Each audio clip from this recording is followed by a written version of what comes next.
big news. We just put this up on the website.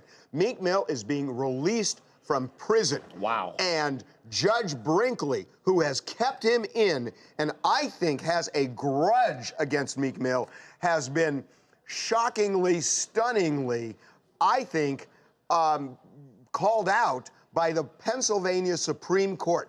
The Supreme Court said that they understand what Meek has been saying now for a long time, which is his conviction on gun charges was unfair because a dirty cop was at the center of it. Even the prosecution went to this judge a couple of weeks ago and said, look, we want his conviction overturned. It's not fair. She still refused to move on it. Refused to move on it, and then said, you know what? I'll hold a hearing in 60 days, and I'm not even going to release him on bail.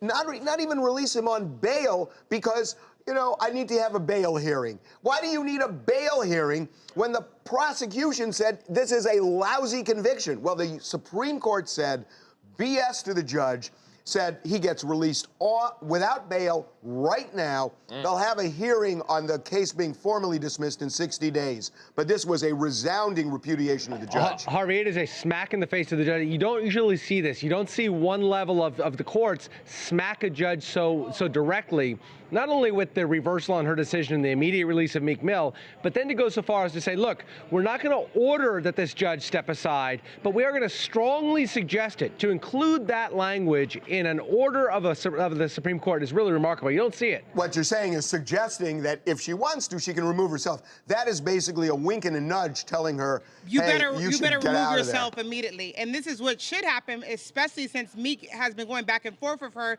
with the Boys to Men lyrics and everything else, which she's saying did not happen. But Meek's camp strongly says it did. Well, the thing is this. I mean, look, I can't jump into this judge's head, and I know what you say, Raquel, that the defense has said that she wanted her name as a shout-out in one of Meek's songs. And he didn't do it. She wanted a manager hired that she knew, and she denies all that. But there's some reason this judge has it in for Meek Mill, has had it in. And when I heard, I'm sorry, I'm really angry. When I heard that this judge said, I'm not even going to talk about bail because you never asked me for bail. I mean, how dare she say that? It's just being evil. How dare she say that? It's showing that she has a personal vendetta against him and being pure evil. And then that's why that when you have evil done, that's why good happens, because he's a good person. And Jason, are you there? Because usually what happens is that a trial judge's decision doesn't get overturned by the Supreme Court of a state unless there's a clear abuse of discretion. And I think they found that. Yeah, that's exactly right, Harvey. I mean, the Supreme Court was pretty clear in its order that when you have these two things together, right, this allegedly dirty cop who was the purpose or the person behind the original arrest and ultimate conviction of Meek, number one, and number two, you have the DA, the state prosecutor coming forward and saying, we think he should be released pending future hearings, and the judge ignores that. The Pennsylvania Supreme Court had to jump in, and they did the right thing here. They did the right thing. Harvey, some breaking news. Guess who's going to the prison right now to go pick up Meek Mill? 76ers owner. Yes, and Kevin Hart. So Michael Rubin is the co-owner of the 76ers, Michael Rubin, and he was with Kevin Hart earlier today. They were visiting Meek in prison, and as they had left the prison, that's when they got the information. They got word that Meek was going to be released, so they said, you know what, oh my God, we got to turn around, and they went back to the prison. Somebody's going to lose a courtside seat tonight. Is there a 76ers game tonight? There is. Game 5 is tonight. Could he go to this game? He's definitely going to the game. You know who else I hope shows up courtside? Janice Brinkley, the judge, because that would be a fantastic face-off in the middle of the ring. She would get booed out of the stadium if that happens. I guess what are the ramifications of this for Judge Brinkley? I mean, besides nothing. No, I mean, look, I mean, but this is a decision. It takes a lot to discipline a judge. And Jason, I don't know about you. I don't think anything's going to happen to her. No, you know, Harvey, I don't know, and I should, whether she's an elected judge or she's an appointed judge. If she's appointed, she's going to have tenure for possibly life, at least many years, and it's almost impossible to remove her. If she's elected, there's a problem. If she's elected, then there's a problem. She's obviously a very unpopular person in Pennsylvania for the very same reasons that Meek is so popular. And by the way, no, you see, I disagree with you. It's not because of the reasons Meek is so popular. It's because the judge shouldn't have done what she did. Irrespective of Meek, irrespective of his problems, the fact is that this judge, I think, didn't do justice. That justice is not keeping somebody in prison for a probation violation when the conviction is poison. Justice is not saying, oh, I'm going to make him sit for 60 days while I decide whether to hold a bail hearing in 2 months from now. That's not justice. And this judge didn't do justice. She, real quick update, her expiration is 2023. Is it elected? Yes, it's elected. Well, you know, people also have short memories, so I don't know what's going to happen there. That's not really the big issue right now. The big issue right now is two things. One, Meek gets free, and two, I think it really shows people how the justice system can really go awry and how scary. So? Well, you know that, but I mean, I know. I get. Like, listen, your passion on this is absolutely. I think that a lot of people have seen firsthand ways that the justice system really can target and be unfair to people that can throw people in prison who don't belong. That don't belong there for all types of different things. And I think it takes a case like this, one that's so highly publicized sometimes, to drive those things home to people who might not want to believe them.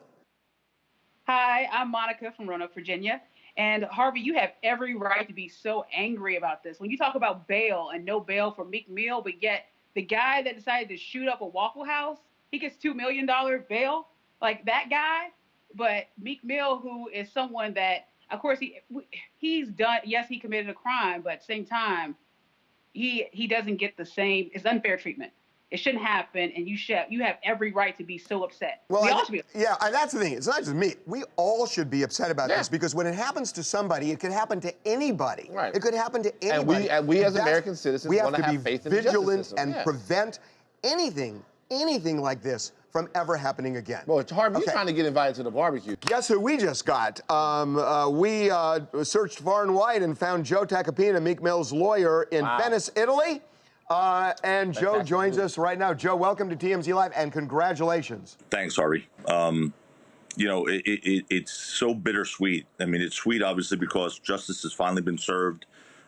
Meek is going home to be with his family where he belongs, but bitter because it's taken this amount of time. I mean, this guy was unjustly convicted, 10 years ago by a lying and corrupt cop who was subsequently named as a lying and corrupt cop by both the FBI and the district attorney, and then a judge who just could not be fair and impartial, but really had to just go to extremes to try and extract punishment from Meek and take this to a different level of unprofessionalism and a vendetta, a legal vendetta, the likes of which I've never seen, Harvey. Now I've seen pretty good ones. And I've got a couple of questions, and I want to do this quickly because we don't have a lot of time. Number one, the Supreme Court, in a very rare move, I think gave her a wink and a nudge saying you should probably get out of this case. Do you think she will? You would have thought she would have seen the light of day last Monday when the district attorney said, we agree with the defense. His conviction shall be overturned. We consent to his conviction being overturned. And instead of releasing him immediately and saying case dismissed, she scheduled a hearing for 2 months and refused to hear bail.